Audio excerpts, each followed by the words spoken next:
Hi guys, hello. I miss you all. I hope you're having a great Friday. Please remember your thesis and your outlines are due today to turnitin.com before midnight. If you have questions, feel free to shoot me an email. I will do my best to check, but starting at 4 p.m. your time, I do have wedding things, so my availability will be a little bit more limited. I am not able to get the slides to work on this video, sorry. I really did try.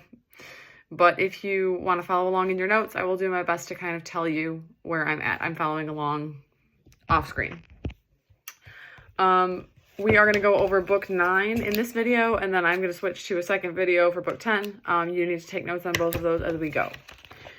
We are going to jump right in where we left off last time. So Nisus and Euryalus are heading off to glory and, sadly, also death. Euryalus has just left without saying goodbye to his mom.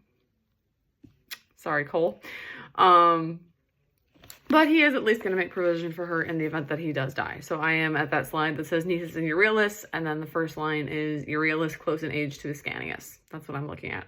If you want to take a second to flip. Okay. So Euryalus and Ascanius are similar ages. Again, the timeline on this doesn't make any sense. Ascanius was a toddler 7 years ago, which makes him maybe a 6th grader here. But Virgil has decided that he's old enough to lead a war effort, so that's kind of what we're going with.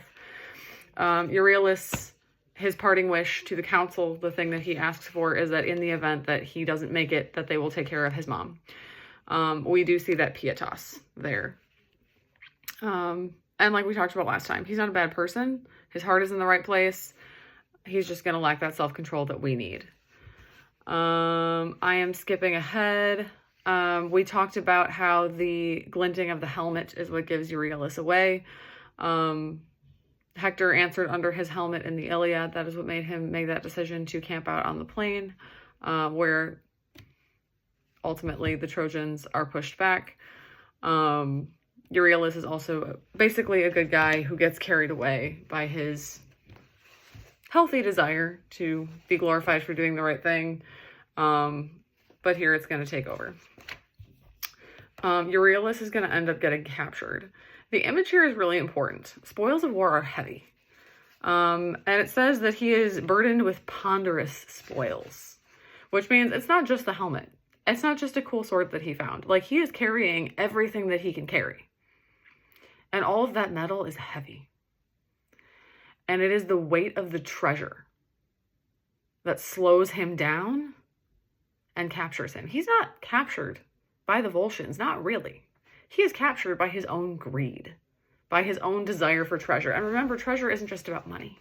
It's about glory. It is about praise. It is about looking cool back in the camp. And keep in mind, Euryalus is young. It's about earning his stripes. He's in a very similar position that Diomedes was in book 5 of the Iliad. He is trying to kind of earn his place among the great ones. So it's understandable why he wants to show everybody what he's made of, but also because he doesn't do it wisely, that treasure is what is going to destroy him. And he is ultimately captured by the enemy. He's not able to run fast enough and they catch him.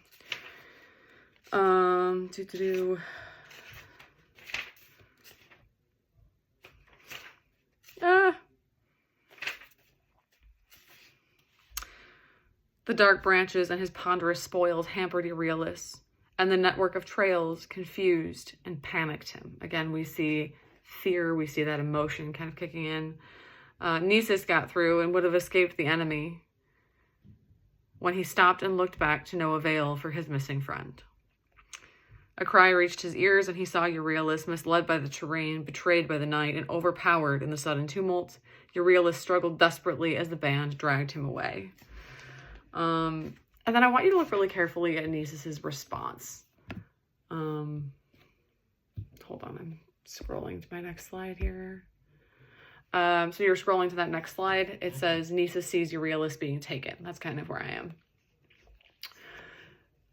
Nisus's response is, he was at a loss. How could he possibly rescue his friend? With what weapons?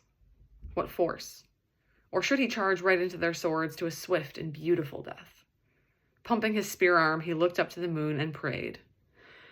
At no point in this moment does Nisus think about running. He doesn't think about abandoning his friend. That's not even on the table. He's at a loss because he doesn't know how to rescue his friend. But abandoning the cause is not what we do. This is Cicero's Rome. We are brothers. Leaving Euryalus behind is not an option. He is one guy against an army. His friend has been kidnapped. Death is an option.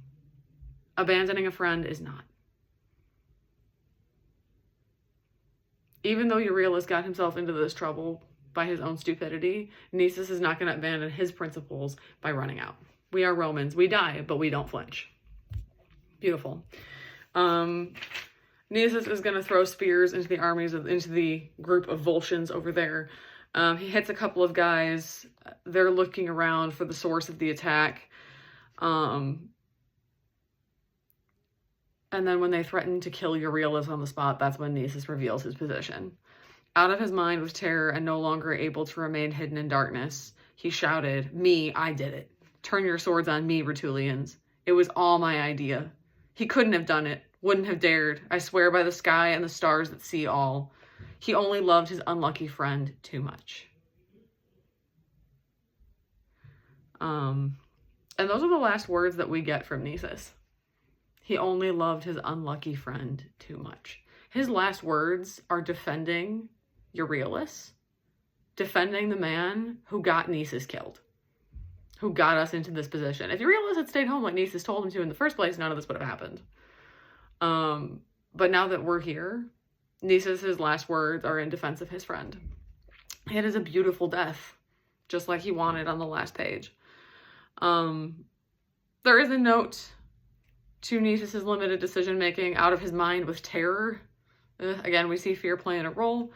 But even in this moment of fear, he acts with bravery. Like, his fear inspires him to do the bravest and most dangerous thing imaginable.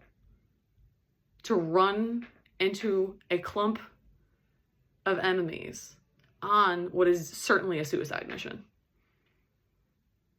Brilliant. He takes accountability for what he did. They kill Euryalus. Some of you noticed in your chart, which was fun, that this image of, like, the killed Euryalus, like, his head tilting as a poppy blows, as a poppy bows, its weary head heavy with spring rain. It's very much the same image we see in the Iliad, in one of those battle chapters. And I went back and I looked at it, and in the Iliad, this image is used to describe the death of a Trojan who was not supposed to die. The spear is intended for Hector, but the spear caster misses, and that's why it hits the man who dies like this. So in the Iliad, it's kind of this tragic image of a Trojan. And once again, it is used as a tragic image of a Trojan. It's beautiful. Like, Virgil is really having his fun here. So it's an accidental death in the Iliad, and you could argue it's an accidental death here. Euryalus is dumb. Euryalus definitely sets himself up for this, but he's so young. It really was a mistake. It really was a dumb accident. So it's his greed, it's his pride, it's his need for glory, but there is a tragic note here included at the very end because he's so young.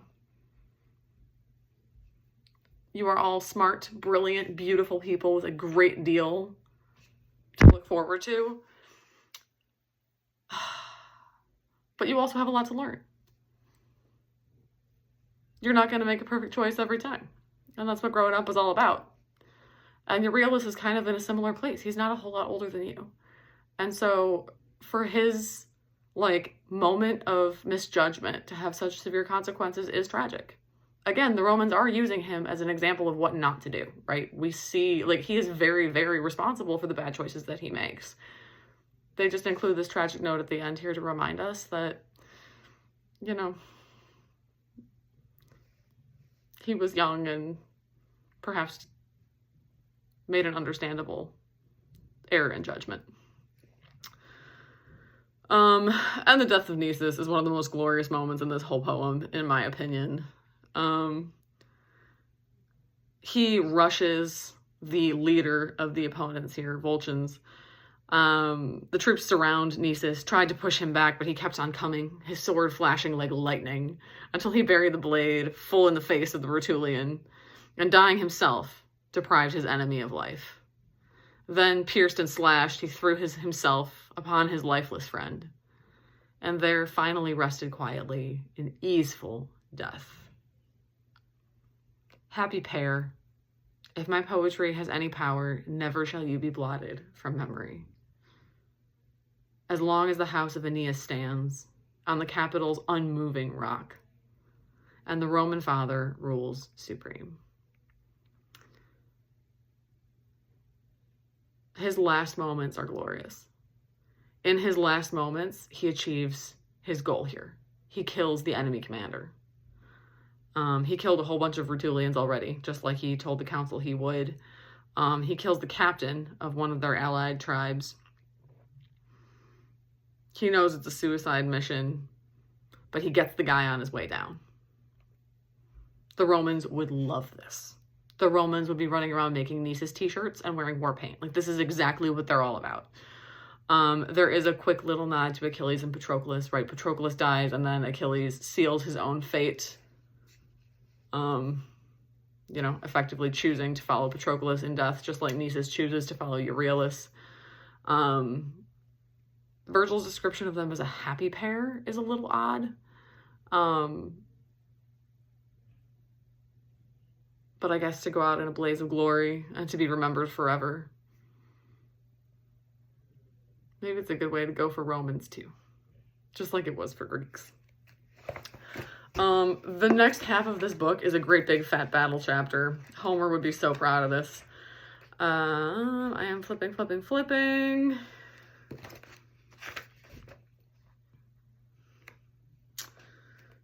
On page 231 in your edition, there is a nod to the price of victory. The Rutulians went back to their camp victorious and weeping, carrying their spoils and the lifeless body of Volscians. We won, but we're sad. We won, but it cost us a lot. It helps us to appreciate that glory is not won cheaply with life, like Euryalus told us the last time I saw you. Victory has a price, and it is high, both for the people who die and for the people who live.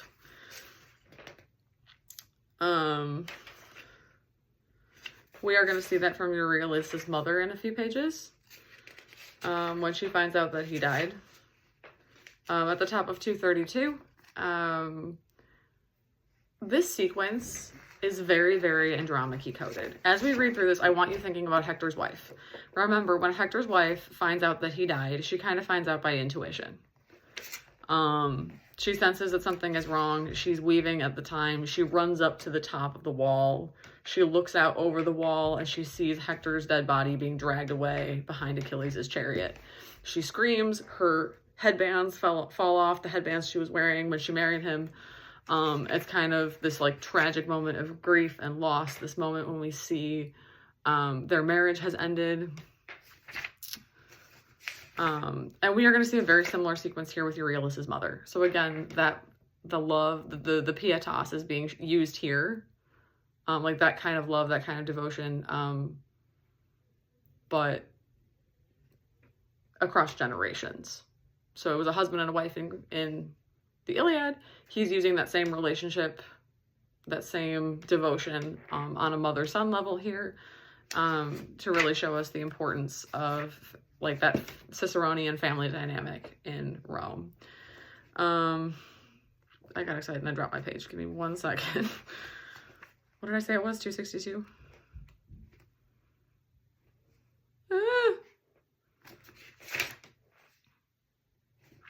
Please pause for this brief message from our sponsors.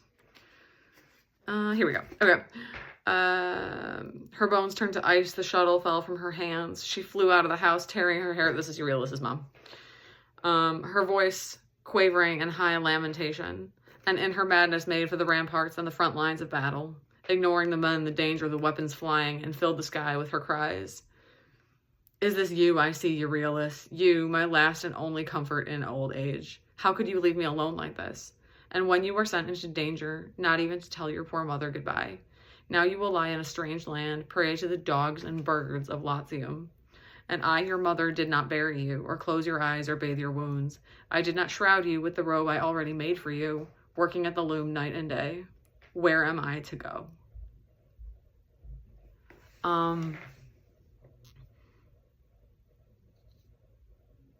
Remember,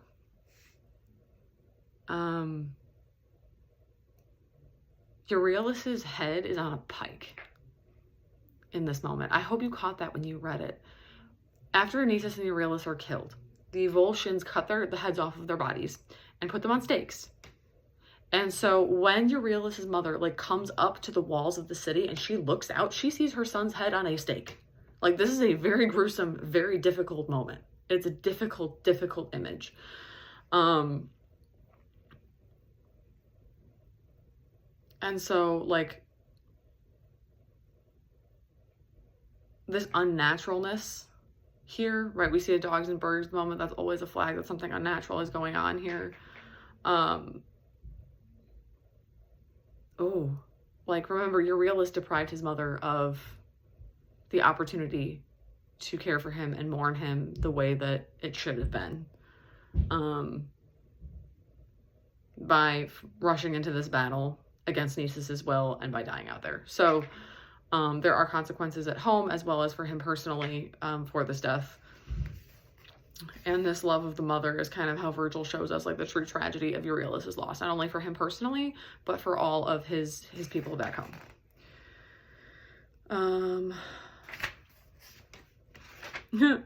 We see the Trojans and being helped out by the river again.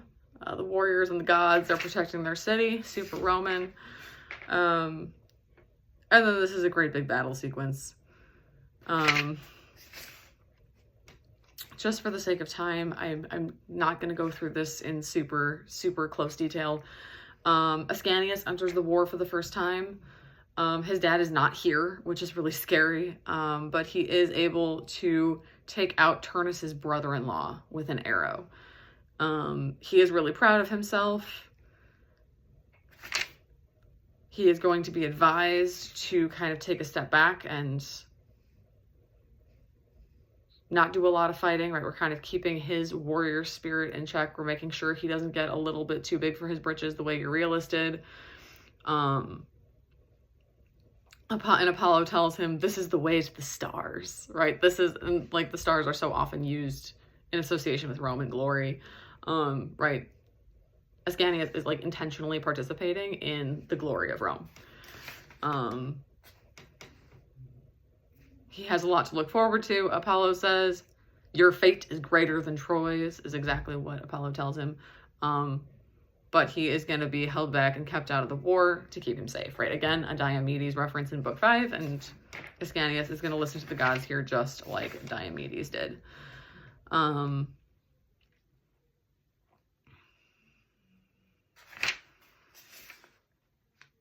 Oh, this is so fun. But for the sake of time, I'm going to go ahead and stop there. No, I can't stop there. On 240, it is such an Iliad moment. Oh my gosh. Turnus breaks into the city walls. He breaks into the walls of New Troy. He's actually fighting. He's the only one inside, but he is inside the city. This is the worst thing that can happen for Rome, right? The idea of the enemy being within the city, within the walls. There's an enemy in our midst. Romans do a lot of things, but betrayal is not one of them.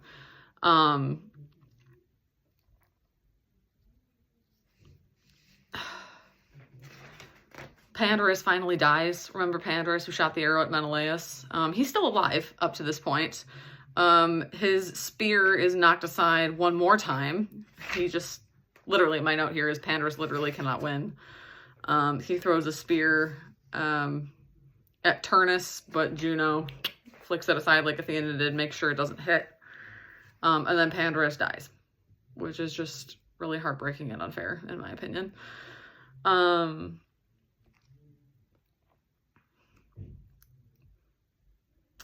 Turnus is inside the city.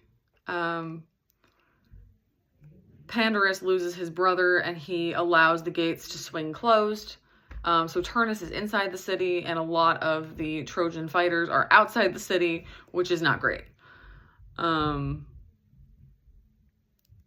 Romans really don't do this. Romans do not shut their comrades outside in the bitter fighting. That's the word for word quote, while they are enclosed inside.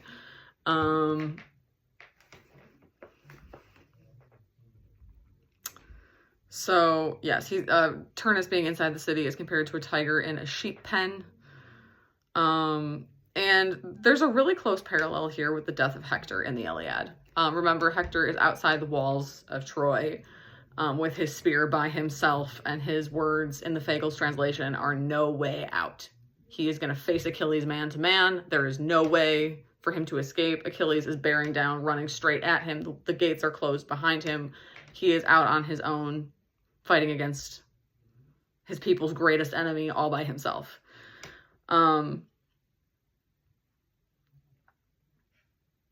Pandarus is going to speak to Turnus the same way. Turnus, there is no way for you to escape, is what he says. So this is Turnus's no way out moment. He is trapped in the city, but Turnus is not scared at all, right? We saw Hector run around the city a bunch of times. Turnus smiling calmly, literally word for word, this is the quote, says, "Bring it on." I love this guy. Okay, Turnus is compared to a beast in a number of places. He does a really, really, really good job. He puts up a really good fight in the city. Turnus kind of becomes a human Trojan horse, as it were, once again invading the city.